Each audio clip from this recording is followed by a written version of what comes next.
Hello' everyone, কি খবৰ সকলোৰে? আশা কৰোঁ সকলো ভালে আছে। এইয়া বিহুৰ বতৰত আমি গৈ আছোঁ বিহুৰ ফটোশ্বুট কৰিবলৈ। আমি যিটো লোকেশ্যনত গৈ আছোঁ সেই লোকেশ্যনটো সঁচাকৈ বহুত ধুনীয়া হয়। আৰু আমাৰ আগৰে পৰা কোনো ধৰণৰ প্লেনিং নাছিলে, হঠাৎ আমি প্লেনিংটো কৰিলোঁ।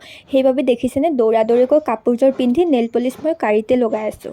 আৰু মোৰ কাষত দেখিছেনে এইজনী আমাৰ নাচনী, মানে মোৰ ভণ্টি। নাচনী পূৰা ৰেডি, কেৱল ঢুলীয়াহে নাই নাচনীৰ লগত। নাচনীয়ে কেমেৰা দেখি যিটোহে মিচিকিয়ে হাঁহি দিলে, ঢুলীয়া একেবাৰে দৌৰি দৌৰি আহিব। আৰু এইপিনে আমাৰ ফটোগ্ৰাফাৰে গাড়ীত যিটোহে গান লগালে, নাচনীৰ মূৰত বিষ উঠি গ'ল।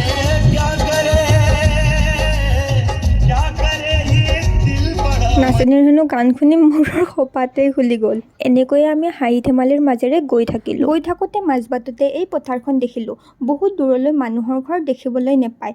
মই ইমাজিন কৰি আছিলোঁ যে এই পথাৰখনৰ মাজত যদি মোৰ ঘৰটো হ'লহেঁতেন, তেতিয়াহ'লে মই প্ৰতিটো ৰাতিতে ভূতৰ সৈতে আড্ডা মাৰি একাপ লাল চাহ খাব পাৰিলোহেঁতেন। পিছে যিমান যি ক'লেও ৰাস্তাটোৰে গৈ কিবা এটা ভাল লাগিছে, হয়তো এইবোৰকে কৈ শান্তিপূৰ্ণ ঠাই। ফাইনেলি আমি আমাৰ লোকেশ্যন পাই গ'লোঁ, আৰু এইখনেই হৈছে গ্ৰাছলেণ্ড। ইয়াতে আপুনি যিমান দূৰলৈ দেখিবলৈ পাব, গোটেইবোৰ কেৱল সেউজীয়া দেখিব। লোকেশ্যনটো বিহুৰ ফটোশ্বুটৰ বাবে একেবাৰে বেষ্ট লোকেশ্যন হয়। ইয়াত আমাৰ বাহিৰে বেলেগো আহিছে বেলেগ বেলেগ ঠাইৰ পৰা বিহুৰ ফটোশ্বুট কৰিবলৈ। এইপিনে আমাৰ নাচনী পজ দিয়াত লাগি গ'ল।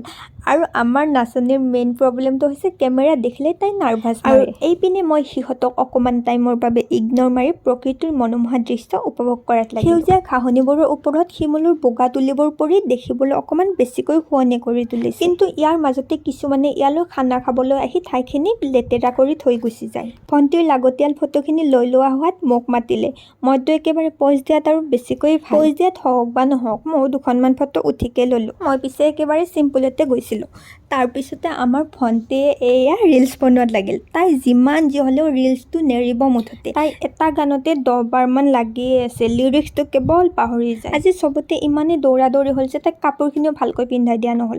গাড়ীত যিখিনি ঠিক ঠাক কৰি দিলোঁ সেইখিনি হ'ল, বাকী ইফালৰ যদি এবাৰ পিনটো খুলি যায়, এবাৰ সিফালৰ খুলি যায়। মই বোলো যেনে তেনে মেনেজ কৰ আৰু আজি। এইফালে মোক চাবলৈ গ'লে মোৰ এটা ঠাইতে একেটা পোজতে ফটো হোৱাই নাই।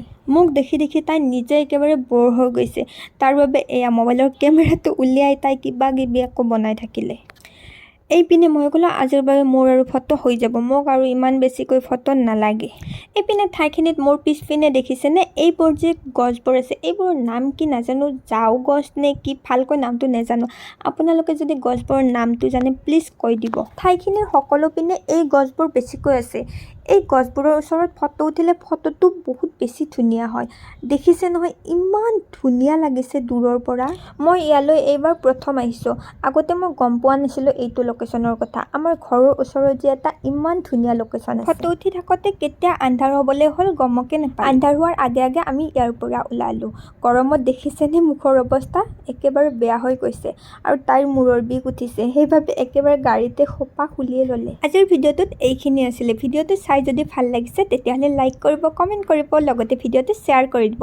আৰু মোৰ চেনেলটোত যদি নতুনকৈ আহিছে তেতিয়াহ'লে চেনেলটো ছাবস্ক্ৰাইব কৰি দিব। Bye bye.